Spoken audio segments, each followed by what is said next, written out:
I appreciate all y'all's flexibility as we continue to try to navigate the in-person meetings and the web conferencing. Ron, how are you doing this morning? I'm going to go ahead and call the meeting to order. The first thing that we have is the approval of our minutes for the past 2 months. Those would be, I guess that would be May and June. Those were included in your packets. Are there any revisions to those minutes? If not, we'll have those as approved. The next order of business is just to notify everybody that Councilman Brooks has submitted his resignation from the committee.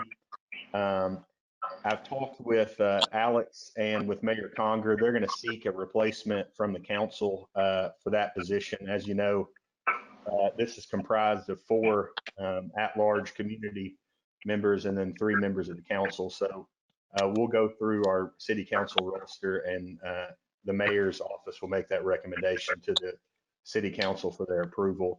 I'm assuming that's not on our agenda for Tuesday, so that may be the following month. So we may be moving forward as a 6-man crew through this month and into the next month. Any questions about that? If not, so this is the beginning of our first meeting of the new fiscal year, and that as we have taken on the audit committee and the structure that the state had wanted from this committee, we have the election of officers for this year. I've spoken with some of you about interest in that, but we'll go ahead and move forward to item A, the election of the chair. If there's anybody that's willing to kind of put out there, I'm happy to continue to move forward as the chair if you guys deem that appropriate. And if there's anybody else that would like to nominate themselves or anybody else, I'd be open to hearing that. So we'll go ahead and open nominations for the chairmanship. Unless anyone's opposed, I'd nominate Councilman Taylor for a second term if he's willing. I second it. Any other nominations? All right, well, I would accept the nomination, and we'll move forward on a vote for myself as the chairman for this next fiscal year. All in favor? Aye. Aye. Aye. Are there any in opposition? If not, the motion carries. I appreciate y'all's confidence in me over the past year and moving forward. Now we'll move on to the election of the vice chair. I've spoken with a couple of you about this. I'd like to nominate Andrew Long to serve in that capacity for this year. Any opposition to that, or can I get a second on it? I'd second that. Andrew, if you would accept that nomination. Yes, sir. I accept. Is there anybody else who would like to submit anybody for the role of vice chair? If not, we'll continue with a vote for the election of Andrew Long as vice chair. All in favor? Aye. Aye. Aye. All opposed with a nay? The motion carries for Andrew as vice chair for this coming year. The next is the election of our secretary. I would nominate Ross Pretty to continue in that role. I'd second that. Any other nominations for the role of secretary? If not, we will continue on with the vote. All in favor of Ross Pretty to serve as the secretary for this coming fiscal year? Aye. Aye. Mark Johnstone, aye. Aye. Any opposed? If not, the motion carries. Ross will serve as the secretary for this coming year. All right, so I appreciate everybody's patience in that. We'll move on to an update. The majority of this meeting is going to be revolving around some updates on some things that we've talked about over the previous months. We just kind of have a little bit of catching up to do in this quarter as the city council's approved the new budget for this year. We'll continue to monitor that over the coming months. But I'd like to go ahead and open it up. I sent out a revenue comparison sheet that Mr. Arnold had put together, as well as our most recent sales tax spreadsheet and most recent hotel motel tax spreadsheet that I have from Ms. Nunnery. So I'll go ahead. Bobby, could you just give us a quick overview of that? And I'm happy to put that up if need be. Thank you, Paul.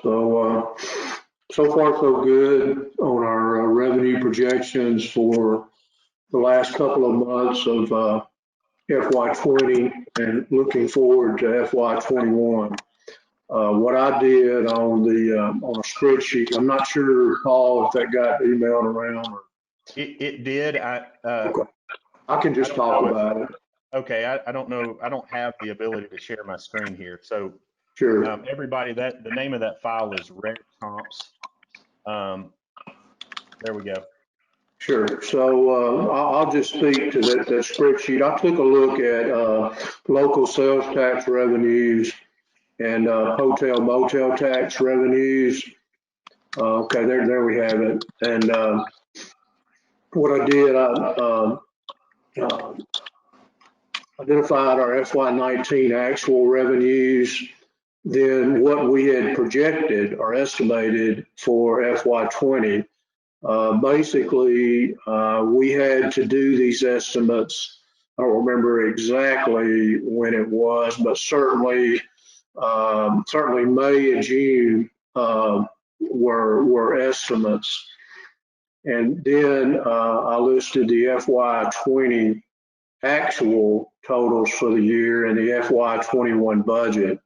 And generally, what you see with both local sales tax collections as well as hotel motel tax collections is that both of those revenue items were, for the FY20 year, were below our FY19 numbers. In the case of local sales tax, we ended up about 1% below our FY19 numbers. In the case of the hotel motel tax, we ended up about 4% below our FY19 actual numbers. The good news is, as it relates to our estimates for FY20, the variances were much closer.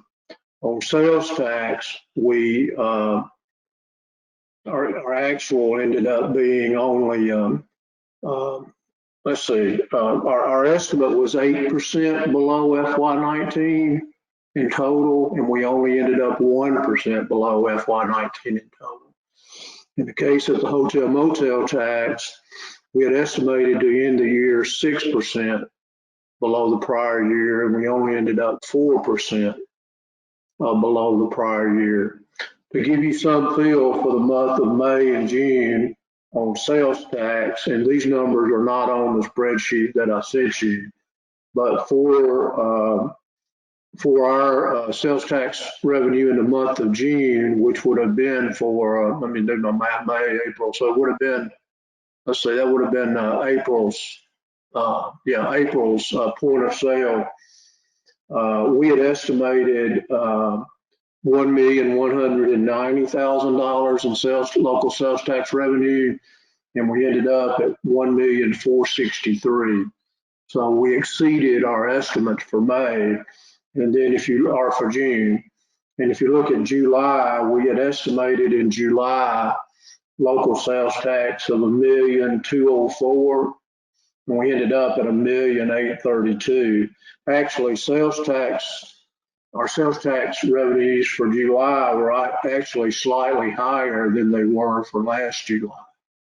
So that's so essentially on both, I think, local sales tax revenues and hotel motel tax revenues, I think the takeaway would be that so far so good in terms of the actual revenues exceeding what we had projected up to this point. But I would offer a word of caution, and I think it's way too early to reach any conclusions as far as a trend. I think with the resurgence of the virus, I think we just have to continue to monitor this very, very, very closely. And it's a little bit difficult to gauge what happened in June and July's collections, how much of that may have been a pent-up demand. There's just a lot of uncertainties at this point. So, Yeah. The other thing I would say, we're still working to close the books for the month of June. I've learned in government that's not a fast process because there's lag times on revenues and that type of thing. I'm cautiously optimistic because what I've seen from reports on state revenues so far, it seems that the actual state revenues were better than what they had originally estimated. And we relied on, I guess, kind of the trickle down effect on some of those estimates till it got down to the folks at MTAS. And so I'm kind of cautiously optimistic that when we finalize our state shared revenues, that they too will hopefully be better than we had projected. Yeah, I would echo that concern. These are some positive indicators at present, but I don't think it's anything to hang our hat on. With the resurgence of this and some other economic factors that are coming into play, both nationally and locally, we'll just have to continue to keep a pulse on this. I'd like to just every month kind of quickly visit where these revenues, these are I think the primary most impacted revenue streams that we have potentially, but we'll keep an eye on these and continue to update everybody accordingly. Yeah, Paul, if I could just offer one to try to frame the hotel motel tax situation a little bit for you. Lori, you please chime in, but I looked yesterday and our hotel motel tax that we received for the month of June was just slightly more than $30,000 for the month of June. And looking back over the course of this past year, the smallest amount, the smallest amount for any month this entire year had been like $51,000. So there was and we anticipated that. So that's kind of where we are. Yeah. So from our discussions, I think tourism had projected, I guess you had projected a 90% drop coming into this, our fiscal year. I know we look at hotel motel tax on your spreadsheet on a calendar year, but we were looking at a 90% drop. And it looks like in April, we saw a 60%, and in May, we saw a 36%. So it looks like those months were not as deep as projected, but this is another stream that we'll have to continue to monitor moving forward. Lori, do you have anything else? Paul, I would just say that I remember when we were discussing the budget in our recent meetings, and there was always sort of two questions, and that was, how deep is the impact going to be and how long is the impact going to last for? And it seems so far that maybe we've come out on the positive side of maybe how deep the impact was going to be, but I think there's still an unanswered question about how long the impact may last. Right. And we may find another trough coming up. We just don't know what the future holds, from month to month, but we'll continue to keep a pulse on this. Okay, thank you.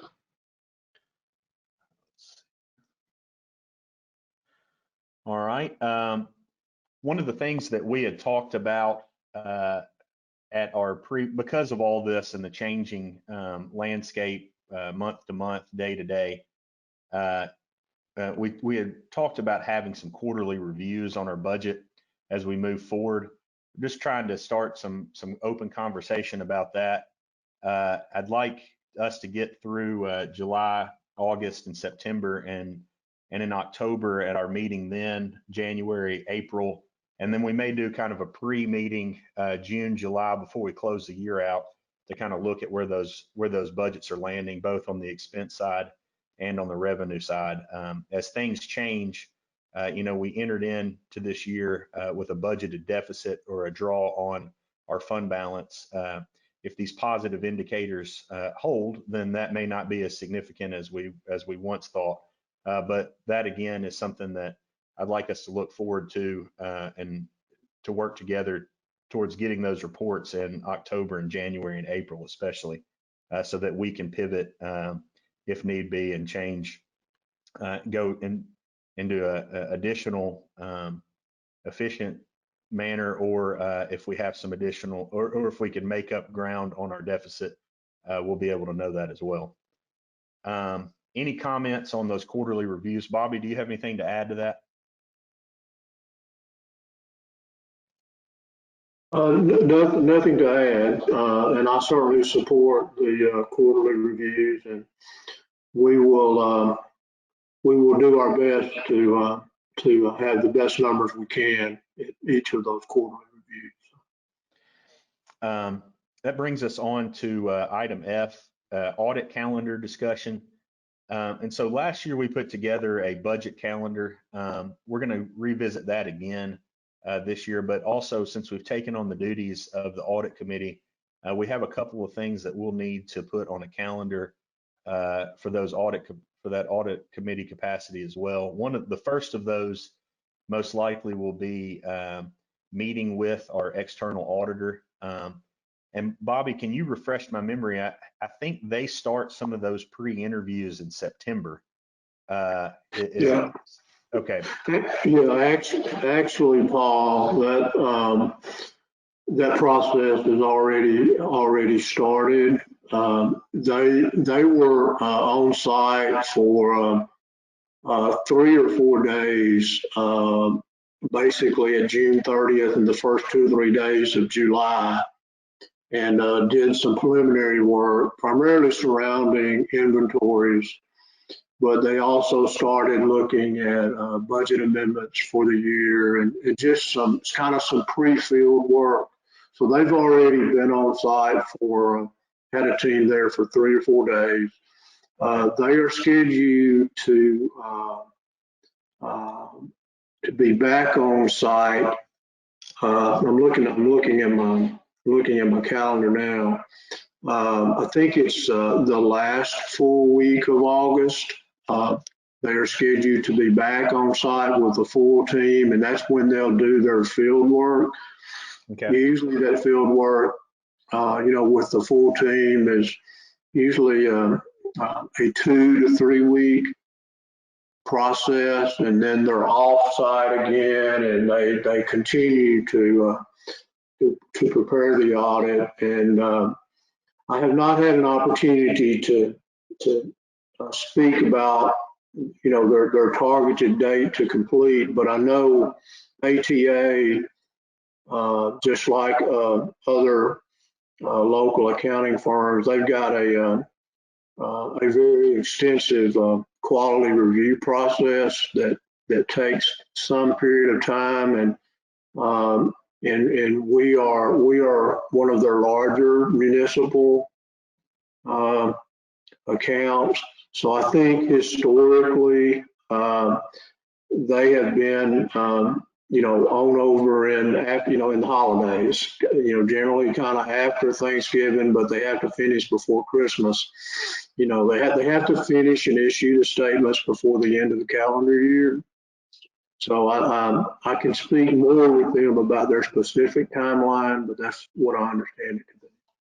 Well, with that timeline that you've described, I think it may be pertinent for us to reach out to Mike and Matt Wood and see if they can join us at in our August meeting to kind of give an overview of what they're looking at, if there's any changes. I know that we had that letter from the comptroller's office just about some pension disclosures and some stuff like that. Make sure that they're covering those bases and give a presentation to this committee about the scope of their work. Sure, I'll be happy to speak with them about attending the August meeting, so. Okay. Anything else, Bobby? I'm just thinking aloud here on audit committee. I think that's where we'd be. It'll kind of play into the internal auditor position. We'll talk about that here in a minute. As far as the budget committee, the budget calendar discussion, right now we're in this first quarter phase, monitoring some things. We will. I'd like to start moving into some public outreach here in the next couple of months as we prepare to enter into the kind of the budgeting cycle, or the very beginnings of the budgeting cycle. Just off some preliminary discussions, we're going to try to shoot for really starting that internal cycle, and correct me if I'm wrong here, Bobby, but sometime in January, February of this year to get a jump on it. But there will be some preliminary work that we'll have to take care of as the budget committee to gain some insight from the community and other players. Yeah, Paul, if I could just offer a couple of comments. If I could back up to the audit committee function for just a second. I'll speak with ATA and arrange for them to plan to attend the August meeting. But I would also just put this thought out there for the committee. The mayor, the council, and the budget committee have all expressed interest in soliciting proposals for our what will be our FY21 audit, and the timeline on that will be rather tight to do that. So I guess what I'm suggesting is, if we work through this year's audit process, everyone should keep in mind that is our plan. And what will have to happen will be almost immediately after we get the report, and let's just say in November, December, early January, whenever the report to the council is, we will need to initiate the process to solicit proposals for the following year's audit. So everyone might keep that in mind. And then on the budget process, I agree with your timeline, Paul, and I know we had plans to not just public comments and interest, but we had some activities targeted for this year related to the council's planning for the new budget year and setting priorities, and we did have some budget hearings with directors toward the end of the budget process this year. Those, in my opinion anyway, are maybe better suited on the front end of the process. And so we would want to, plan for that planning process and that priority setting before we really begin to work on the budget in earnest. Yeah, I agree. I'm going to skip down because I think it's pertinent to the discussion that we're having right now. The mayor and I met with a group called A Balancing Act. I've given everyone the information that they had previously provided, and I think that's going to be a really good tool for us to use, not only to communicate the current budget to the public, but also internally for us to be able to communicate amongst each other, both at the committee level, the council level, and even at the department level, about those needs, wants, as it pertains to our budgeting for next year. So Bobby, I'll get with you here in the coming weeks as we get access to this program to start to set up some of these things, so that we can start having those discussions earlier than January, February, and when we start the process. Thank you. Let's see here. Alex, could you give us just kind of I've got two updates from you, one on the hiring of the internal auditor. Could you provide us an update on that? I don't think we can hear you. It says you're unmuted, but I don't have any sound coming through. Mm. He's going to be right back. I read his lips there. Okay. I'll go ahead. I think, Councilman Pretty, could you give us an update on the fraud, waste, and abuse reporting and response Yeah. policy? Absolutely. Just a reminder, if everyone recalls, this committee had been tasked with putting together a policy, a fraud policy for the city, and then specifically, we had asked myself and Councilman Brooks to work with the mayor's office to implement that. And so the update that I've been provided from Alex, and if he wants to, well, I guess he's going completely, but if he wanted to chime in anything, but basically what I've been told is it is under legal review at the moment. And the hope is to have it on the, I guess this will be the September city council meeting, if we can get everything lined up. They're also working with a group called Ethical Advocate, which, if I understand correctly, and Alex, correct me if I'm wrong, but would be kind of a third-party source for handling if any situations came up for reporting of waste, abuse, or fraud, that they kind of outsource that so that you don't have a city employee or representative as the one hearing the complaint. So all that combined, the hope is to kind of have it through legal, and then kind of have some information back with Ethical Advocate, and potentially have it in front of the full council in September. Yes. Can everyone hear me? Yeah. Okay, great. Yes, what Councilman Pretty said was correct, but I didn't hear all of it. We the actual worded policy is with legal, under legal review. We have done the work to kind of look and see what Lakeland has done to kind of capture those calls. So the ball is moving on, and I hope to have it before you at the September City Council meeting.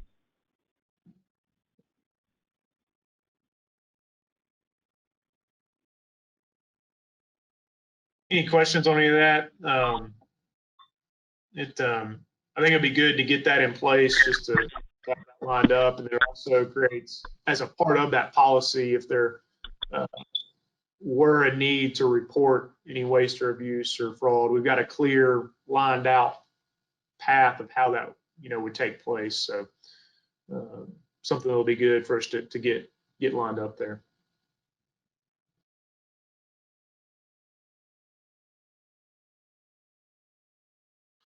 That's all I have on that.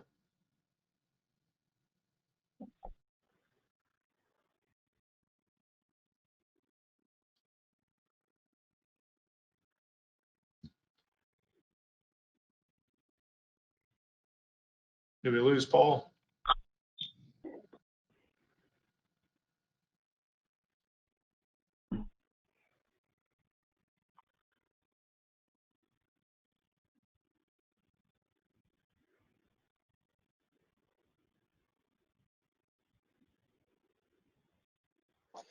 Oh man, that doesn't mean I have to step up, does it?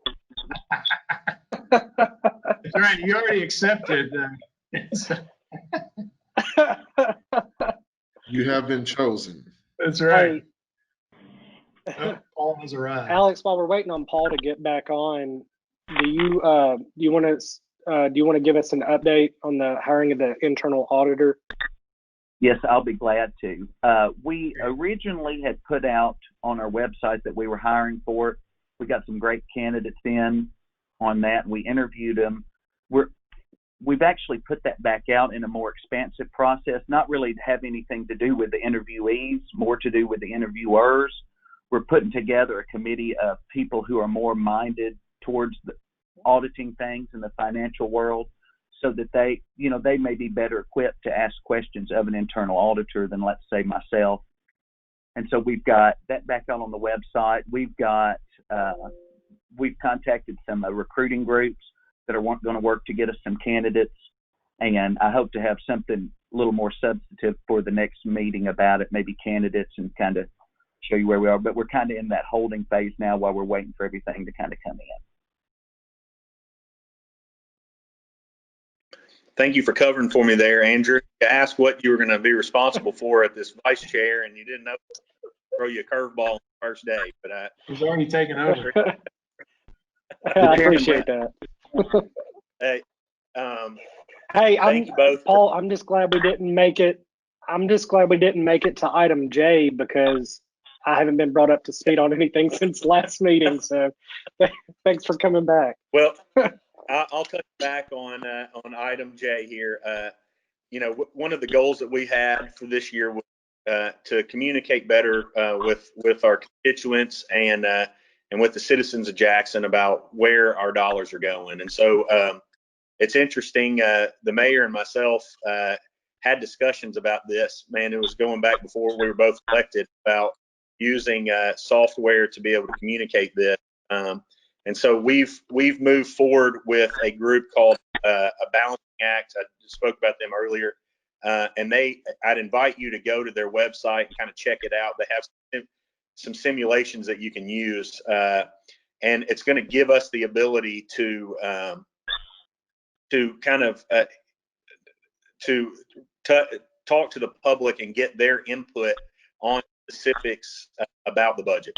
And so they'll be able to adjust that budget, and basically they have to make the hard decisions that we have to make.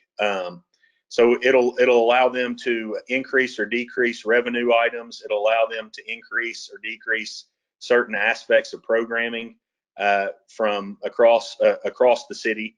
And then it'll give us analytics back on how people are responding to it. So if we see that, hey, there's a call for more parks and a call for a reduction in a certain service that we're providing, then we'll start to get analytics and feedback from the community on that. But it also goes a little bit further and allows us to do that internally as well. So you guys, I imagine, will be some of our first guinea pigs in the project. And what we'll do is put our current budget in there and allow committee members to adjust said budget. And if there's, say you want to see more parks and less on street cleanup, then you can make those adjustments. Or if you want to see more across the board, then you're going to have to figure out where that revenue comes from. And so it really makes you balance the budget. And then in addition to that, it's giving us a tool to communicate where every person's tax dollar goes. And so as we put the budget in there, you can fill out a quick 3-question survey about what your income level is, your age, and if you own property within the city, and it'll spit out a taxpayer receipt that shows, you spent $25 this year on police, you spent $15 on street sweeping, and it'll kind of go through there and itemize the major services that the city provides. So I feel like this is going to be a great outreach tool for us and a good internal tool for us to be able to use in communicating needs and objectives moving forward. We got some sign-in information for that yesterday.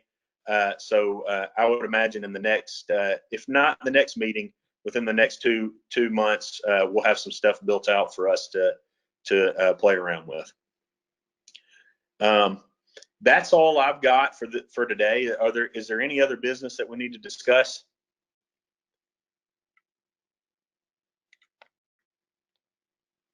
If not, I'll go ahead and call the meeting adjourned.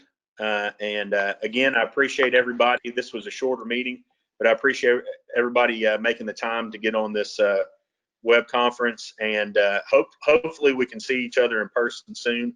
But if we kind of stay at the current status, we'll probably continue to do these for the next week. So wish you all well and have a good rest of your week.